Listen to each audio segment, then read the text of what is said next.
السلام علیکم دوستوں، کیسے ہیں آپ سب؟ میں آج آپ کے لیے میرا جو چینل ہے ناول بائے ہما میں ناول قرا کرم کا تاج محل کا ایپیسوڈ نمبر 4 لے کر آئی ہوں۔ یہ ناول نمرہ احمد کا ہے۔ آج ہم پڑھیں گے اس کی چوتھی چوٹی، یعنی کہ چوتھا باب، چوتھی چوٹی۔ پیر 25 جولائی 2005۔ پوری رات بے چین و مضطرب رہنے کے باعث وہ ٹھیک سے سو نہیں سکی تھی۔ صبح خاصی دیر سے آنکھ کھلی، دن چڑھ چکا تھا۔ اے سی کی ٹھنڈک کے باوجود سورج کی شعاعیں جو کھڑکیوں کے پردے کے پیچھے سے جھانک رہی تھیں، تپش پیدا کر رہی تھیں۔ اس نے کسل مندی سے کروٹ بدلی۔ نشا اور عرصا کہیں جانے کے لیے تیار ہو رہی تھیں۔ مجھے چھوڑ کر جا رہے ہو تم لوگ؟ بغیر کسی صبح بخیر کے اس نے لیٹے لیٹے ہی دونوں کو مخاطب کیا۔ صبح سے 110 آوازیں دے چکی ہوں کہ اٹھ جاؤ، مگر پتہ نہیں کون سے استبل بیچ کر سو رہی تھی۔ ابھی عرصا تم پر پانی پھینکنے لگی تھی، وہاں سے بھی تڑ سے جواب آیا تھا۔ وہ شرمندہ ہوئے بغیر اٹھ کھڑی ہوئی۔ شہلا افتخار کو شاپنگ کے لیے جانا تھا۔ ان کی بہن کی شادی عید کے بعد تھی، تو وہ اس کو تحفہ دینے کے لیے کوئی کراکری یا الیکٹرانک کا سامان خریدنا چاہتی تھی۔ نشا کو بتایا تو اس نے فوراً ساتھ چلنے کی حامی بھر لی۔ جب وہ سب باہر نکلے تو پریشے کی متلاشی نگاہیں افق کی تلاش میں بھٹکنے لگیں۔ بے اختیار اسے اپنی رات والی حرکت یاد آئی۔ شرمندگی برمندگی نہیں مجھے، لیکن مجھے ابھی وہ کیچر اس کے منہ پہ مارنا ہے، مگر وہ ملے تو نہ۔ وہ شاید خود کو تسلی دے رہی تھی۔ سنو عرصا، کون کون جا رہا ہے حیات آباد؟ بہت لاپرواہی سے ٹیکسی کی طرف بڑھتے ہوئے اس نے عرصا کو مخاطب کیا۔ ہم سب؟ اب اس ہم سب میں وہ شامل تھا یا نہیں، وہ پوچھ نہیں سکتی تھی۔ عرصا اور نشا کے تیور بھی بتانے والے نہیں تھے، سو وہ خاموشی کے ساتھ ان کے ساتھ چلتی رہی۔ پھر حیات آباد پہنچ کر بھی خاموشی رہی۔ گرمی زوروں کی تھی، اوپر سے شہلا اور نشا کی پختون دکانداروں سے بحث سن کر وہ اکتا گئی۔ شہلا کو ایک ڈنر سیٹ پسند آیا، مگر وہ 8,000 کا تھا۔ کچھ رعایت کرو بھائی، میں کوئی پہلی دفعہ آ رہی ہوں تمہاری دکان پہ۔ ابھی راستے میں ہی تو افتخار صاحب نے بتایا تھا کہ وہ شہلا حیات آباد چھوڑ پشاور پہ ہی پہلی دفعہ آئے تھے۔ باجی، ہم سے قسم لے لو، یہ ڈنر سیٹ آپ کو پوری مارکیٹ میں اس سے کم کوئی نہیں دے گا۔ خالص جاپان کا مال، اور باقی لوگ مارکیٹ میں چائنا کا مال رکھتا ہے۔ دکاندار 18-19 سال کا گورا چٹا لڑکا تھا، چہرے پر چھوٹی داڑھی اور شلوار ٹخنوں سے اوپر تھی۔ شہلا نے ڈنر سیٹ 6,000 میں خریدا۔ دوسری دکان پر وہی ڈنر سیٹ 3,000 میں مل رہا تھا، مگر پریشے کو یقین تھا کہ وہ ڈنر سیٹ 400-500 زیادہ کا نہیں ہوگا۔ آخر چائنا اور افغانستان سے آنے والا اسمگل شدہ مال تھا۔ وہ حیات آباد کے پٹھان اور سکھ دکانداروں سے خاصی بور ہوئی تھی۔ شام کو جب وہ واپس آئی تب تک افق کا کوئی اتا پتہ نہ تھا۔ وہ انتظار کرتی رہی کہ عرصا اور نشا اس کے بارے میں منہ سے کچھ پھوٹیں گی، مگر وہ تو شاید اسے بھول بھی چکی تھیں۔ بے حد تھکاوٹ کے باوجود بھی پری سو نہ سکی۔ اگر وہ ناراض تھا تو وہ اسے منانے کا ارادہ نہیں رکھتی تھی، مگر وہ ایک دفعہ نظر تو آئے کدھر چلا گیا تھا، شاید واپس۔ یہ خیال ہی بہت تکلیف دہ تھا۔ اگر وہ واپس چلا گیا تو ادھر کیا کر رہی تھی وہ؟ اس کو بھی واپس چلا جانا چاہیے۔ تو کیا وہ صرف افق کے لیے یہاں آئی تھی؟ اس خیال نے اسے بے چین کر دیا۔ میں تو ندا آپا سے اس کی دلیل بہت کمزور تھی۔ رات کو نشا اور عرصا سے پشاور کے مشہور جلیل کے چپل کباب کھلانے لے گئیں۔ افق کا کوئی پتہ نہیں تھا، اس پر بے حق ایک بے نام سی اداسی طاری تھی، جو ایک دن بعد ہی بیچ رستے میں چھوڑ کر چلا گیا تھا۔ وہ اس کا خوابوں کا شہزادہ کیسے ہو سکتا تھا؟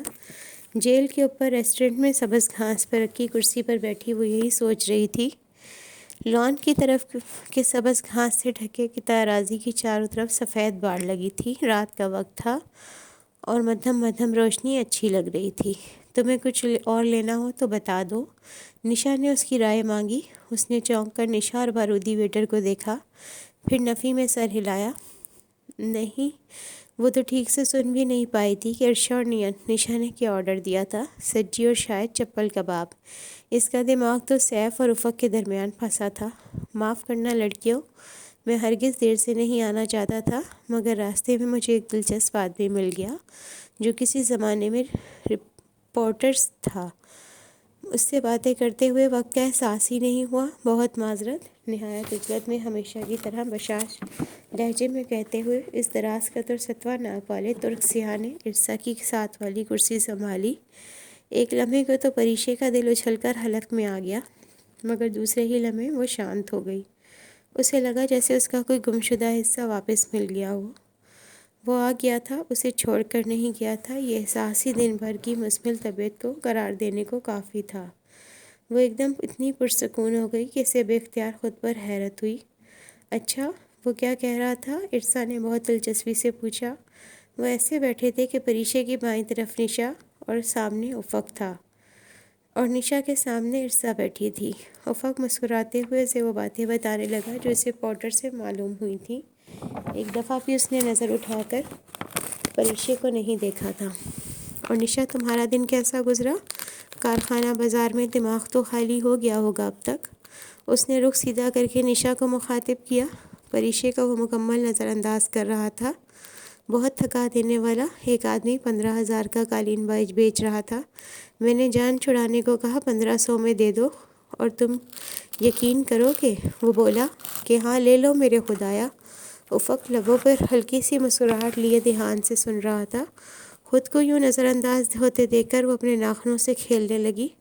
اس کے انداز میں اضطراب تھا۔ وہ بات کرتا تو وہ رکھائی برتتی تھی، اب وہ دور ہو رہا تھا تو بے چین ہو گئی تھی، اگرچہ بظاہر بے نیاز تھی۔ ویٹر ہاتھ میں پکڑی بڑی سی ٹرے لیے ان کی میز پر پہنچا تو اس نے چہرہ اونچا کیا۔ پہلی نگاہ سیدھی افق پر پڑی۔ وہ ویٹر کی طرف متوجہ تھا۔ آج اس نے گرے شرٹ اور بلیک پینٹ پہن رکھی تھی۔ سفید جیکٹ اور سرخ مفلر غائب تھا۔ گرے شرٹ کی آستینیں کونیوں تک فولڈ کر رکھی تھیں۔ پی کیپ میں بھورے بال چھپ گئے تھے۔ میں نے تمہیں جلیل ریسٹورنٹ کا اس لیے کہا تھا کیونکہ مجھے ان کے چپلی کباب نہیں بلکہ ان کے نان زیادہ پسند ہے۔ سفید، بے حد سفید، آنسو کی شکل کے نان پلیٹ میں نکالتے وہ مسلسل بول رہا تھا۔ اس کی بات سے ظاہر ہوتا تھا کہ یہ سارا پروگرام ان تینوں کا طے شدہ تھا، بس وہی لا علم تھی۔ پریشے کے قدموں کے قریب ایک سفید بلی چکراتی پھر رہی تھی۔ اسے دیکھ کر اپنی بلی یاد آ گئی، ساتھ ساتھ روشان اور سنی کا رویہ۔ اس نے تھوڑا سا کباب توڑ کر نیچے گھاس پر پھینکا۔ بلی نے جھٹ اسے منہ میں ڈال لیا۔ وہ مسکرا دی۔ اب وہ ایک نوالا خود لیتی اور ایک بلی کو دیتی۔ وہ اپنے تئیں افق کو ذہن سے جھٹکنے کی کوشش کر رہی تھی۔ میں پچھلی دفعہ ادھر آئی تھی تو جلیل بھی آئی تھی، مگر یہ والا نہیں تھا، ارسا کہہ رہی تھی۔ یہاں ایک سے زیادہ جلیل ہے، بہرحال یہ جلیل اوریجنل ہے۔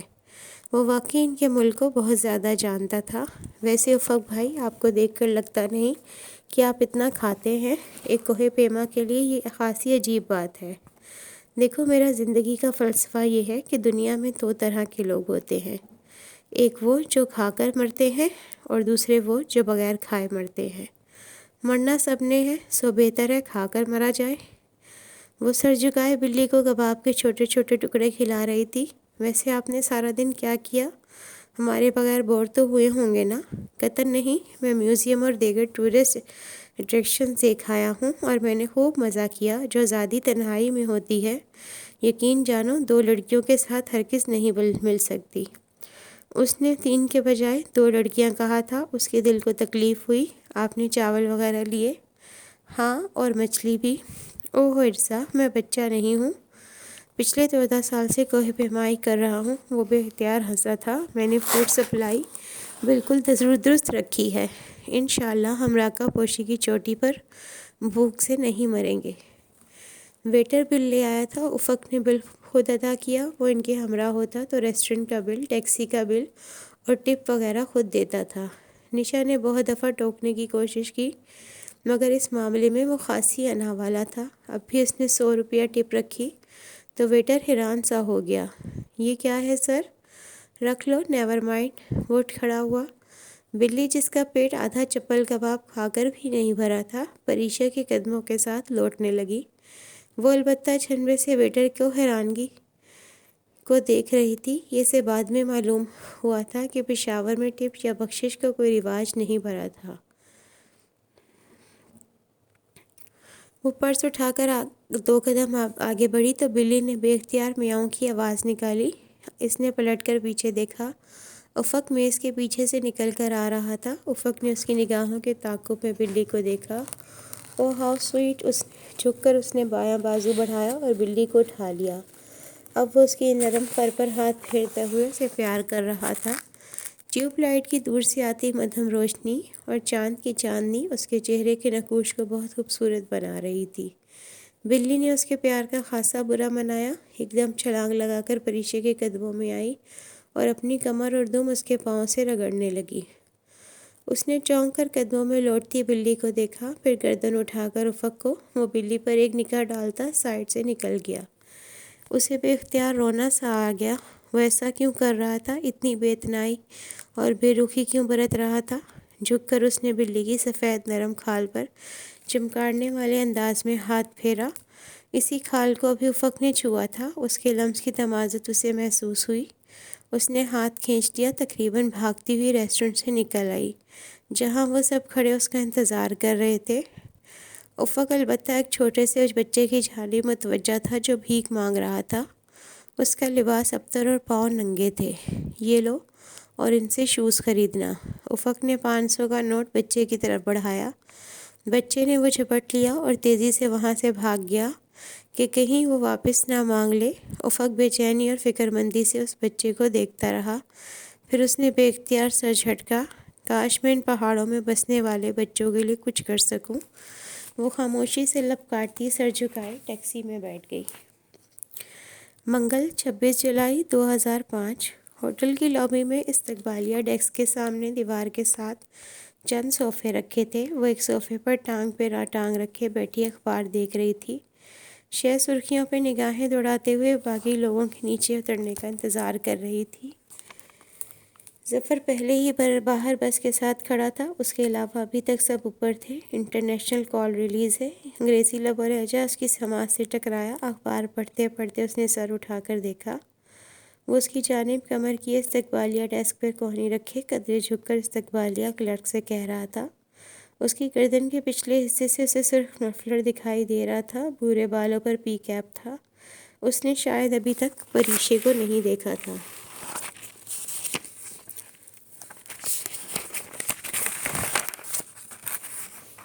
اسے بے اختیار اس کا رات والا مغرور اور بے رخی بھرا انداز یاد آ گیا۔ اس نے نظریں جھکا لی۔ افق نے ڈیسک کلرک کو ایک لمبا چوڑا نمبر بتایا۔ کلرک نے سلسلہ ملنے پر رسیور افق کو تھما دیا۔ السلام علیکم۔ آنے اپنے مخصوص ترک لب و لہجے میں وہ اپنی زبان میں بہت پرجوش انداز میں بات کر رہا تھا۔ آخر میں اس نے گلے گلے آنے کہہ کر رسیور رکھ دیا۔ مرحبا، is this Thomas? I am Arsalan. Can I speak to mister Cenk Yakin please? وہ کسی جینک یقین سے بات کرنا چاہ رہا تھا۔ مطلوبہ شخص لائن پر آ گیا۔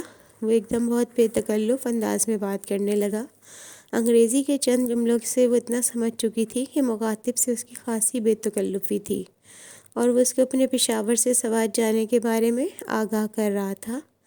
دوسری جانب کسی نے کچھ کہا تو وہ ہنس پڑا اور بولا، میں نے بچپن میں جو قصے کہانیوں میں بات پڑھی تھی وہ آج سچ ہو گئی۔ یقین کرو، کرا کرم کے پہاڑوں پر واقعی پریاں اترتی ہیں۔ پریشے کا دل جیسے کسی نے مٹھی میں جکڑ لیا۔ اس کے ہاتھوں پر نمی در آئی۔ اس نے گھبرا کر چہرہ بالکل جھکا کر اخبار آگے کر لیا۔ وہ یقیناً اس کی موجودگی سے بے خبر اب اپنی مادری زبان میں الوداعی کلمات ادا کر رہا تھا۔ گلے گلے کہہ کر اس نے رسیور رکھا، پیسے ادا کیے، بقیہ رقم بٹوے میں ڈالی۔ بٹوا جیب میں رکھتے ہی پلٹا ہی تھا کہ اسے وہاں بیٹھے دیکھ کر ٹھٹکا۔ پریشے نے سر اتنا جھکایا ہوا تھا کہ اس کے چہرے کی اڑی اڑی رنگت نہیں دیکھ سکتا تھا۔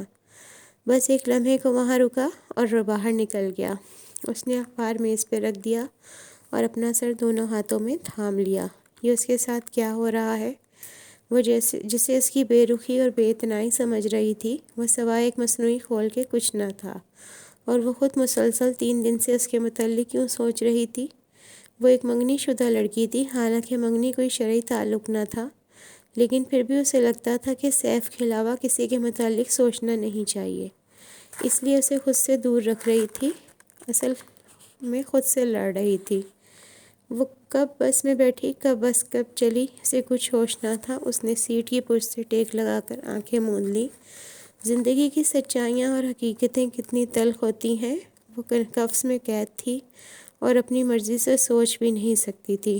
نومبر میں اس کی شادی سیف جیسے ناپسندیدہ شخص سے ہو جائے گی۔ وہ کس طرح زندگی گزارے گی اس سطحی انسان کے ساتھ؟ اس لمحے جب ٹور کمپنی کی بس صاف ستھری کشادہ سڑک پر پشاور کی حدود سے باہر نکل رہی تھی تو پریشے کے ذہن میں بس ایک ہی فکرے کی پاس گشت گونج رہی تھی: قراقرم کے پہاڑوں پہ پریاں اترتی ہیں۔ وہ بند آنکھوں سے مسکرائی۔ اس کی مسکراہٹ بہت سوگوار تھی۔ قراقرم کے پہاڑوں پر پریاں اترتی ہیں فگر سلان، مگر وہ صرف سیف الملوک تک محدود ہو جاتی ہیں۔ پردیسی کوہ پیماؤں کے لیے پریاں نہیں ہوتی۔ اس نے آنکھیں کھول کر دائیں جانب دیکھا۔ اس کے ساتھ نشا بیٹھی تھی۔ نشا کے دائیں جانب برابر والی قطار میں افق ترچھا ہو کر بیٹھا نشا سے باتیں کر رہا تھا، خاصے خوشگوار موڈ میں تھا۔ پریشے کو جاگتے دیکھ کر ایک دوستانہ مسکراہٹ اس کی جانب اچھالی۔ ہماری گفتگو سے تم ڈسٹرب تو نہیں ہو رہی؟ کل والی اکڑ، بے نیازی، بے اتنائی سب غائب تھا۔ وہ واقعی اسے سمجھ نہیں پائی تھی۔ نہیں، مختصراً کہہ کر اس نے رخ کھڑکی کی طرف پھیر لیا۔ شاید وہ بھی خود سے لڑتے لڑتے عاجز آ چکا تھا، یا پھر شاید کل والا رویہ محض اس کی پرسوں رات والی تقریر کے جواب میں ناراضی کا اظہار تھا، یا پھر شاید وہ سب کچھ بھی نہیں تھا۔ وہ اس کے متعلق کوئی احساس ہی نہیں رکھتا تھا۔ اس کا ذہن منفی انداز میں سوچنے لگا: میں غلط سوچ رہی ہوں۔ وہ نشا اور ارسا سے بات کرتا ہے، مجھ سے نہیں۔ پھر میں نے کیسے فرض کر لیا کہ وہ میرے متعلق کوئی خاص جذبہ رکھتا ہے؟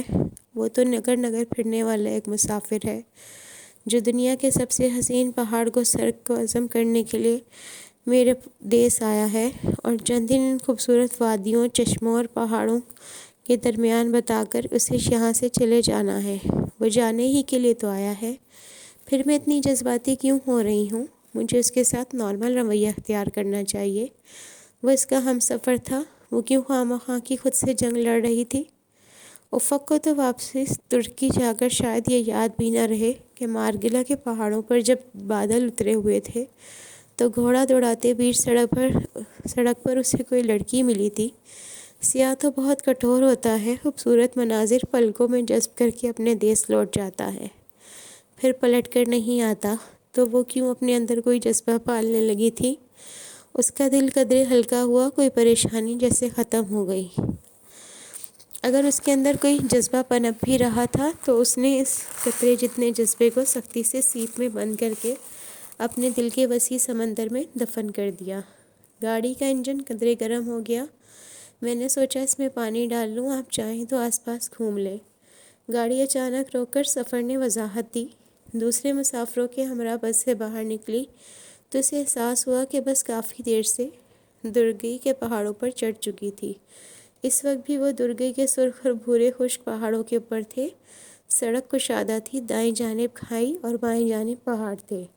ظفر بس کا تیل پانی چیک کرنے لگا۔ افتخار صاحب اور شہلا قریب موجود واحد کھوکے، جو ایک کولڈ کارنر تھا، پر چلے گئے۔ احمد نکل کر تصویریں کھینچنے لگا۔ افق بھی تصویریں بنا رہا تھا۔ وہاں سڑک خالی ہی تھی۔ چند منٹ بعد کوئی ٹرک یا گاڑی گزر جاتی۔ سنو پریشے، وہ پہاڑ کے دہانے پر ایک سرخ پتھر پر اپنے قیمتی سوٹ کی پرواہ نہ کرتے ہوئے خاموش بیٹھی تھی جب افق نے اسے آواز دی۔ اس نے سر اٹھا کر افق کو دیکھا۔ کیمرہ کور میں ڈال کر اسی کی طرف آ رہا تھا۔ ہلکی سی مسکراہٹ کے ساتھ کھڑی ہو گئی۔ سن رہی ہو؟ تم بولو۔ خود سے اعصابی جنگ کر کے مصنوعی کھول اتار کے وہ خاصی ہلکی ہو گئی تھی۔ تم شرط لگاؤ گی میرے ساتھ؟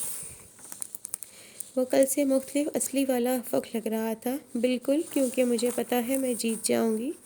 وہ پچھلے 3 دنوں سے مختلف اور بالکل اصلی والی پریشے تھی۔ اوہ، اتنی خود پسندی؟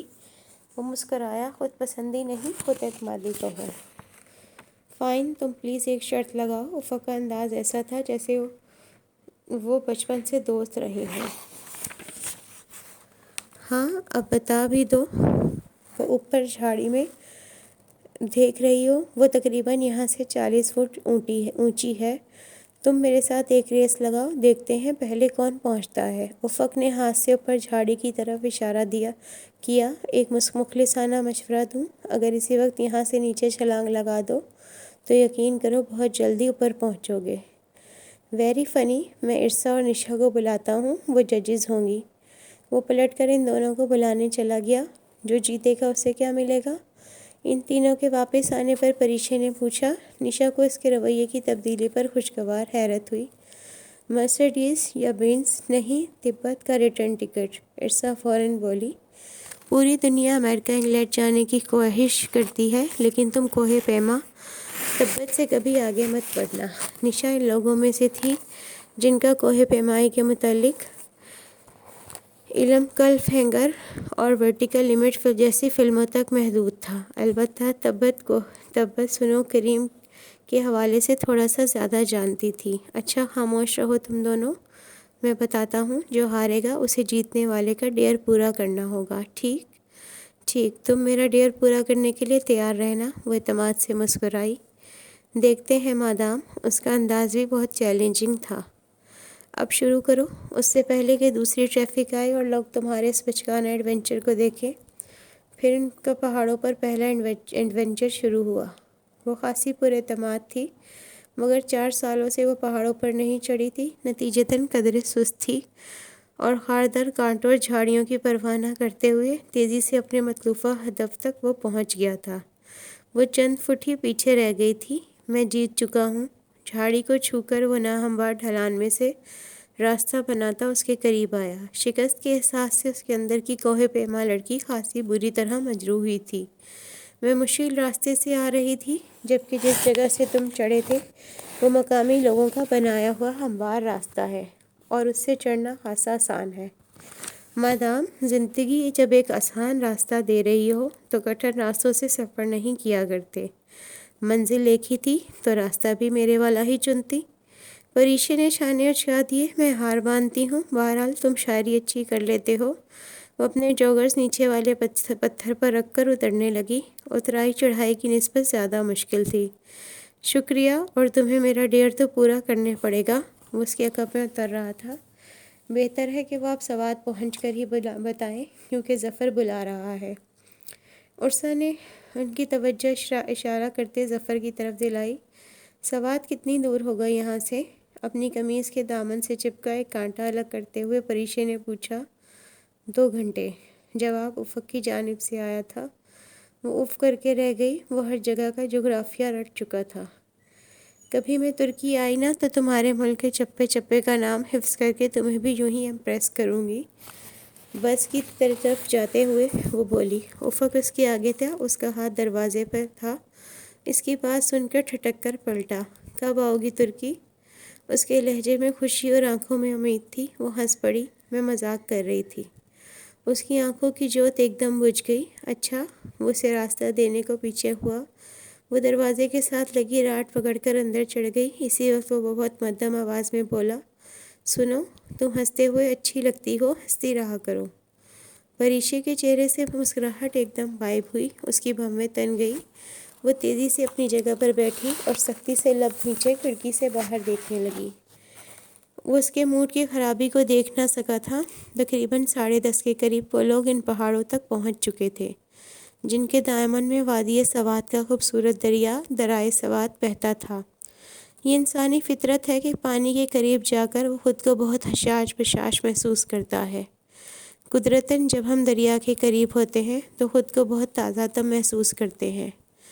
آواز بہت اجنبی تھی۔ پریشے نے تعجب سے سر گھما کر پیچھے دیکھا کہ یہ بات کس نے کہی ہے۔ اسے حیرت ہوئی تھی کیونکہ یہ افتخار صاحب تھے۔ یہ بولتے بھی ہیں؟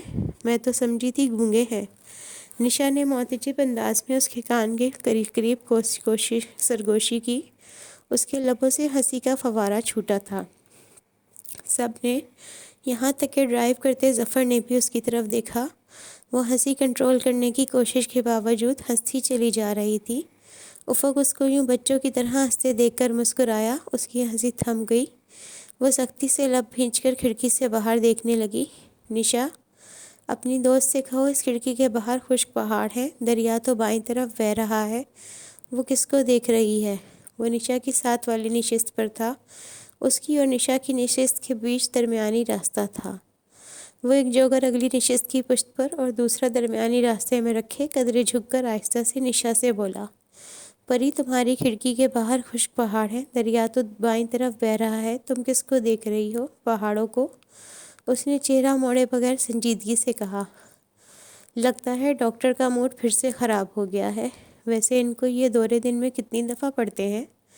جتنی دفعہ کوئی عامیانہ انداز میں میری تعریف کرے، کھٹ سے جواب آیا۔ اوہ، وہ سمجھ گیا، میں تو بس دل رکھنے کو کہہ رہا تھا تاکہ تم ہنستی رہو اور اتنی غصے والی اکھڑی اکھڑی سی شکل ہر وقت نہ بنائے رکھو۔ تمہیں برا لگا؟ وہ ابھی تک کھڑکی سے باہر دیکھ رہی تھی۔ افق نے بمشکل مسکراہٹ لبوں تک روکی۔ بہت معذرت، میں آئندہ ایسے جھوٹ بولنے کی ہمت نہیں کروں گا۔ تمہارے حق میں یہی ٹھیک رہے گا، بہتر۔ اب اس طرف دیکھ لو، دریا بہت خوبصورت لگ رہا ہے۔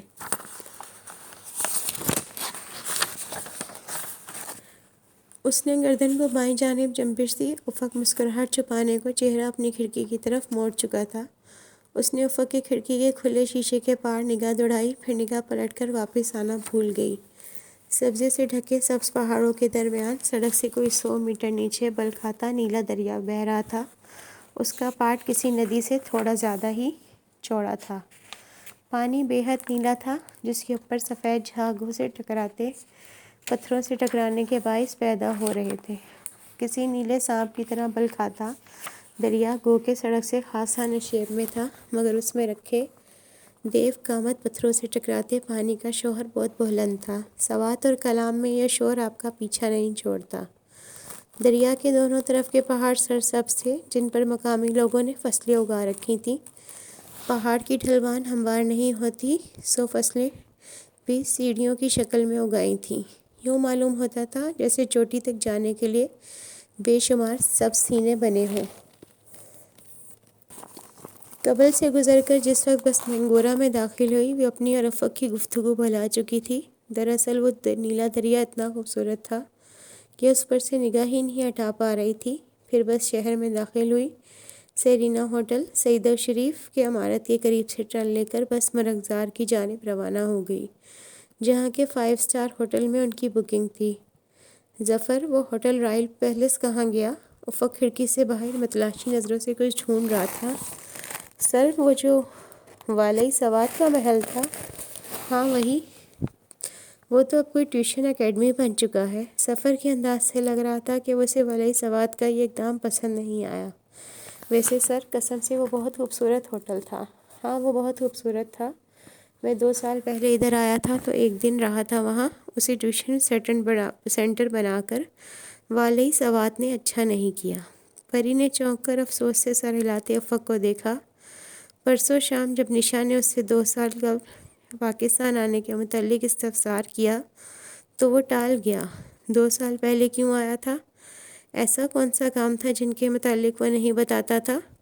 اسے الجھن کے ساتھ ساتھ تجسس بھی ہوا۔ ایسے کیا دیکھ رہی ہو؟ وہ الجھن کے عالم میں افق کو دیکھ رہی تھی۔ اس نے مسکرا کر ٹوکا، کچھ نہیں۔ وہ سر جھٹک کر کھڑکی سے باہر دیکھنے لگی۔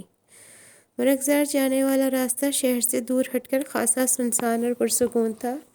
دور دور تک ان کے بس کے علاوہ کوئی گاڑی نہیں تھی۔ ہر طرف اتنا سکون اور ویرانہ سا تھا کہ پریشے کو لگا سفر رستہ بھول گیا ہے۔ وہ یقیناً کسی انجان وادی میں بھٹک رہے ہیں، مگر ہر کلومیٹر بعد وائٹ پیلس اتنے کلومیٹر دور کا بورڈ اس کے دل کو تسلی دیتا تھا۔ ہوٹل مینجمنٹ کے نقطہ نظر سے وائٹ پیلس کی لوکیشن زبردست ہے۔ آبادی سے بہت دور اس مرغزار میں یہ واحد ہوٹل ہے کہ جب ٹورسٹ کئی کلومیٹر سفر کر کے تھکا ہارا ہوٹل پہنچتا ہے تو اس کے آسمان کو چوتے کرائے سن کر بھی واپس پلٹنے کی ہمت خود میں نہیں پاتا۔ ظفر، 1 منٹ گاڑی روکو۔ وہ ہوٹل کی لوکیشن پہ تبصرہ کرتا ہوا اچانک سیدھا ہو کر بولا۔ ظفر نے گاڑی روکی۔ افق نے اپنا بند شیشہ نیچے کر لیا۔ باہر ایک سرخ رنگت اور سنہری بالوں والا بچہ کھڑا تھا۔ اس کا لباس میلا تھا، پاؤں میں جوتا بھی نہ تھا۔ اس نے پتلے اور لمبے تنکوں پر انجیر اور اخروٹ لگا رکھے تھے۔ اخروٹ سبز اور کچے تھے۔ اس سے کہو 100 روپے کے دے دے۔ افق نے ایک سرخ نوٹ شیشے سے باہر بچے کی طرف بڑھایا۔ احمد صاحب نے ترجمانی کی۔ یہ تو صرف 40 روپے کی ہے، بچہ بولا تھا۔ احمد صاحب نے افق کو بتایا۔ تو پھر ساری دے دو۔ تم ساری لے لے گا تو ہم شام تک تمہارا سر بیچے گا۔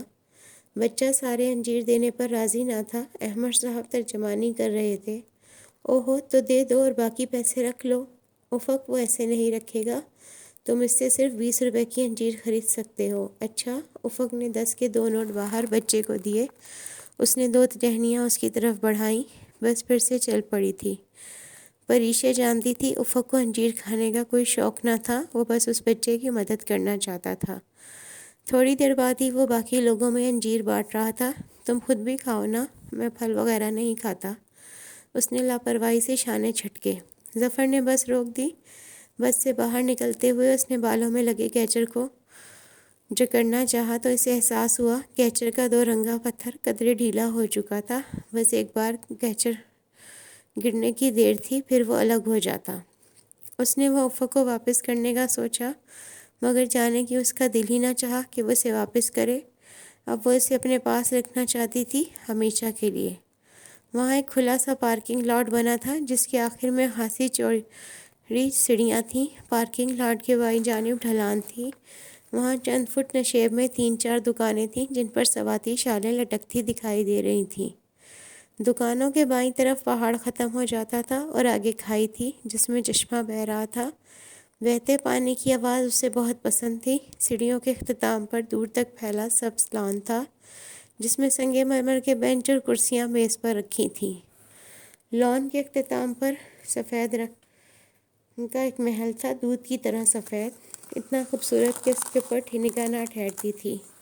لان کے دائیں طرف سیدھی پتھریلی روش تھی جس کا اختتام پہاڑ کو کاٹ کر بنائی گئی طویل سیڑھیوں پر ہوتا تھا۔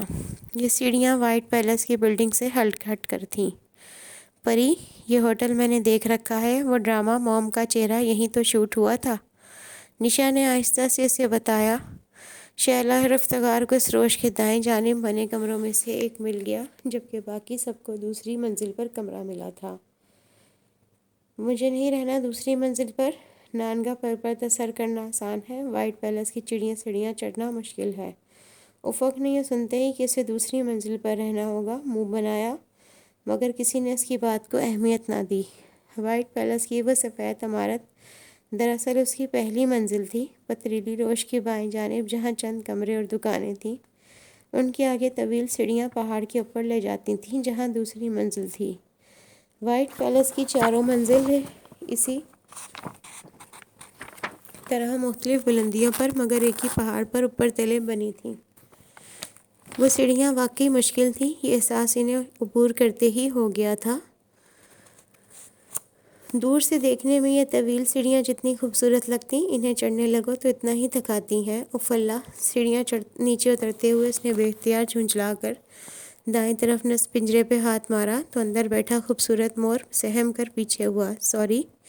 اسے بے اختیار شرمندگی ہوئی۔ اس کے آگے سیڑھیاں اترتے افق نے سر گھما کر اسے دیکھا اور ہولے سے مسکرایا، پھر مسکراہٹ چھپانے کو رخ آگے پھیر کر نیچے اترنے لگا۔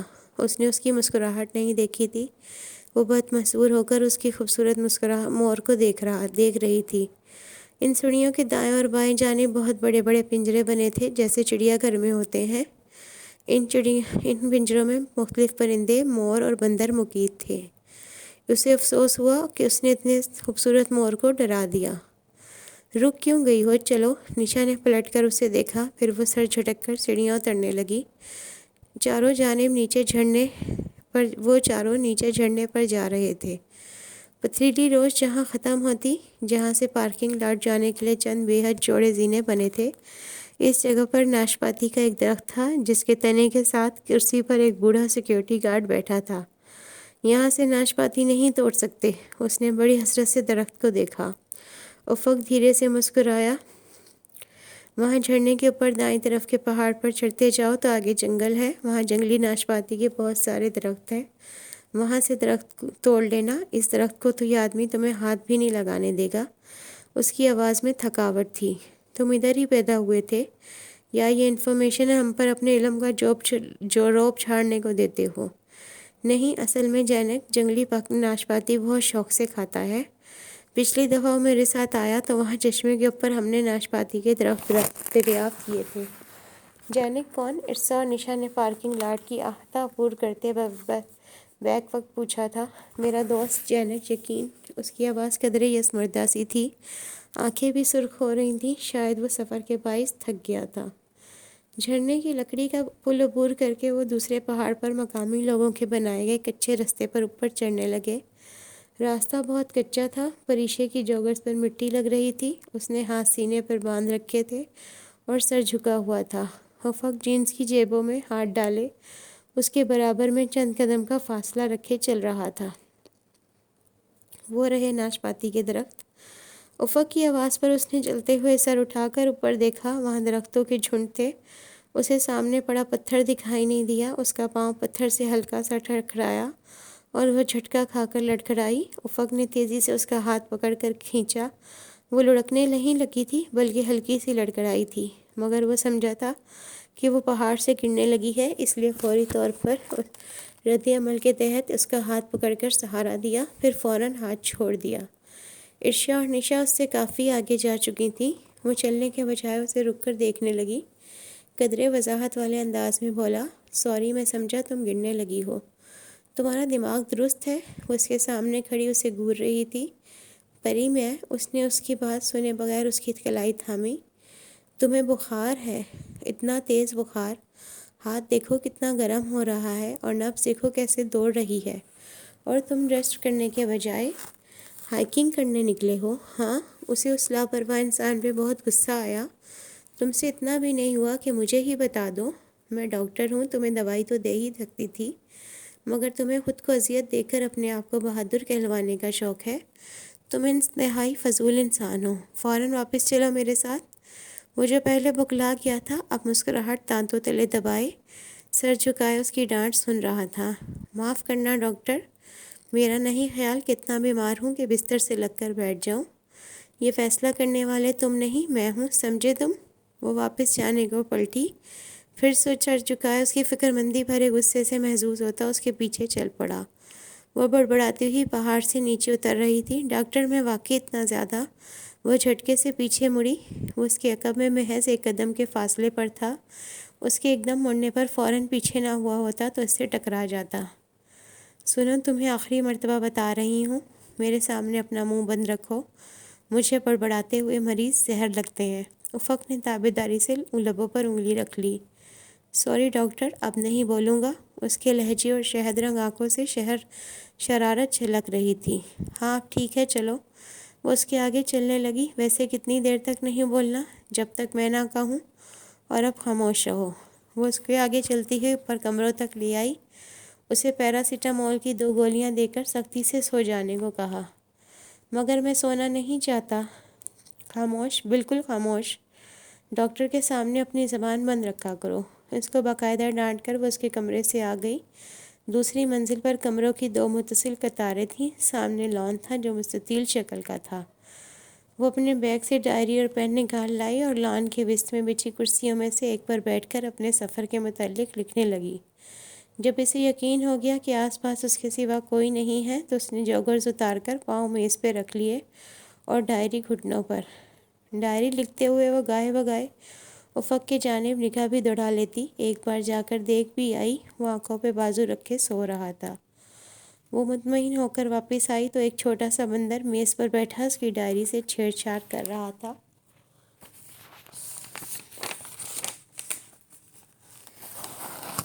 اور بندر نیچے گھاس پر انگڑائیاں لے رہا تھا۔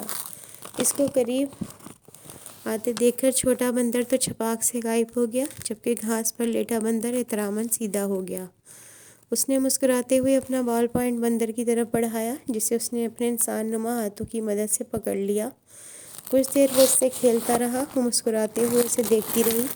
پھر ایک دم بندر نے اس کا پین زور سے اچھالا۔ وہ لان کے دہانے پر سے ہوتا ہوا نیچے کھائی میں گر گیا۔ پریشے کے چہرے سے مسکراہٹ غائب ہو گئی۔ دفعہ ہو جاؤ تم، اس نے غصے سے پاؤں زمین پہ مارا۔ بندر اچھلتا ہوا بھاگ گیا۔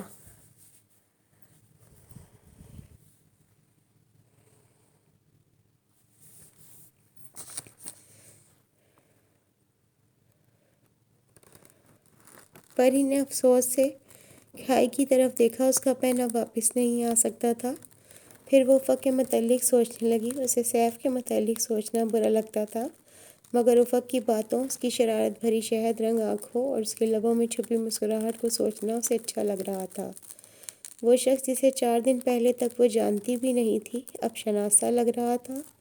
بلکہ نہیں، وہ تو شاید اس کوہ پیما کو صدیوں سے جانتی تھی۔ روح سے وجود میں آنے سے بھی پہلے، پہلی سانس سے بھی پہلے سے اسے لگا افق کسی کو پکار رہا ہے۔ وہ کمرے کا دروازہ کھلا چھوڑ آئی تھی، تبھی آواز اس تک آئی۔ اتنی جلدی جاگ گیا؟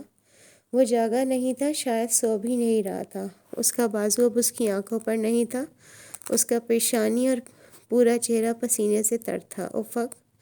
پریشے نے نزدیک ہو کر بغور اسے دیکھا۔ اس کے لب ہولے ہولے لرز رہے تھے اور شاید کچھ کہہ رہا تھا۔ میرا آکسیجن کین کہاں ہے؟ بند آنکھوں اور نفی میں ہلتے سر کے ساتھ وہ مدھم آواز میں پکار رہا تھا۔ افق اٹھو! اس نے اس کا شانہ دھیرے سے ہلایا۔ اس کی قمیض پسینے میں بھیگی ہوئی تھی۔ میرا آکسیجن کین ہنا دے، میرا آکسیجن کنٹینر۔ اس نے درمیان میں ترک زبان کا کوئی لفظ بولا تھا جسے وہ سمجھ نہیں سکی۔ اس نے زور سے اس کا کندھا ہلایا۔ افق نے فوراً آنکھیں کھول دیں، جھٹکے سے اٹھ بیٹھا۔ اس کی آنکھوں میں بے یقینی اور خوف تھا۔ میرا آکسیجن کنٹینر کہاں ہے؟ افق! تمہارے پاس کوئی آکسیجن کین نہیں ہے؟ کیا تمہیں آکسیجن نہیں آ رہی؟ سانس گھٹ رہا ہے کیا؟ وہ کچھ سمجھ نہیں پا رہی تھی۔ اس نے چونک کر پری کو دیکھا۔ میں کہاں ہوں؟ پھر وہ اپنی ترک زبان میں کچھ بولا۔ تم وائٹ پیلس مرغزار سوات میں ہو، تم نے شاید کوئی برا خواب دیکھا ہے۔ خواب؟ وہ جھٹکے سے کمبل اتار کر بیڈ سے اتر آیا۔ تم ٹھیک تو ہو؟ اس نے دھیرے سے افق کے کندھے پر ہاتھ رکھا۔ وہ اس کا ہاتھ چھٹک کر چند قدم آگے بڑھ گیا، ادھر ادھر دیکھتے ہوئے صورتحال سمجھنے کی کوشش کر رہا تھا۔ تم جاؤ یہاں سے۔ وہ اس کی جانب کمر کیے دیوار کی طرف دیکھ رہا تھا، اس سے نظریں نہیں ملا رہا تھا۔ اس کے چہرے پر انجانا خوف اور اضطراب رقم تھا۔ وہ اس کے سامنے آ گئی اور بغور اس کے چہرے کو دیکھا جس کی رنگت کسی مرجھائے پیلے گلاب کی طرح زرد تھی۔ مجھے بتاؤ، تمہیں کیا ہوا ہے؟ تم جاؤ ادھر سے۔ وہ رخ موڑ کر دونوں ہاتھوں کی انگلیاں بالوں میں پھنسائے خود کو نارمل کرنے کی کوشش کر رہا تھا۔ تم ٹھیک نہیں ہو، تمہیں جاؤ، خدا کے لیے جاؤ یہاں سے، just get out of here. وہ ایک دم زور سے چلایا۔ وہ سہم کر پیچھے ہوئے اگلے لمحے کمرے سے باہر نکل آئی۔ اسے حیرت ہوئی، بہت بہادر کوہ پیما تھا وہ، تو جسمانی تکالیف کو خاطر میں نہیں لاتا تھا، پھر ایک خواب سے اس بری طرح سے کیوں ڈر گیا؟ اس کے چہرے پر اتنا انجانا خوف، کچھ کھو دینے کا کرب کیوں تھا؟ وہ سمجھ نہیں پا رہی تھی۔ پھر تمام شام وہ کمرے سے نہیں نکلا۔ پریشے نے اس کو رات کے کھانے پر دیکھا۔ وہ تینوں وائٹ پیلس کی پہلی منزل کی سفید عمارت کے برآمدے میں رکھے خوبصورت براؤن لکڑی کے صوفوں پر بیٹھی کھانے کا انتظار کر رہی تھیں۔ جب وہ ان سے آن ملا، میں ذرا لیٹ ہو گیا ہوں، معاف کرنا، بندر سے کھیلنے لگ گیا تھا۔ لکڑی کے 2-3 سینے پلانگ کر ان کی طرف آیا۔ گھوڑوں کے علاوہ بندروں سے بھی آپ کی اچھی خاصی انڈرسٹینڈنگ لگتی ہے، نشا نے بے ساختہ کہا۔ سمجھا کرے نا، ڈرون کہتا تھا انسان پہلے بندر تھا۔ کیوں افق بھائی، انسان پہلے بندر تھا یا نہیں؟ البتہ ڈرون کے آباء و اجداد ضرور بندر تھے۔ ایک دفعہ وہی پرانا ہنستا مسکراتا افق لگ رہا تھا۔ شام والے واقعے کا اس کے چہرے پر شائبہ تک نہ تھا۔ وہ سر جھٹک کر خاموشی سے کھانا کھانے لگی۔ تو دوستو، یہ تھی آج کی ایپیسوڈ۔ کل پھر ملیں گے۔ اللہ حافظ۔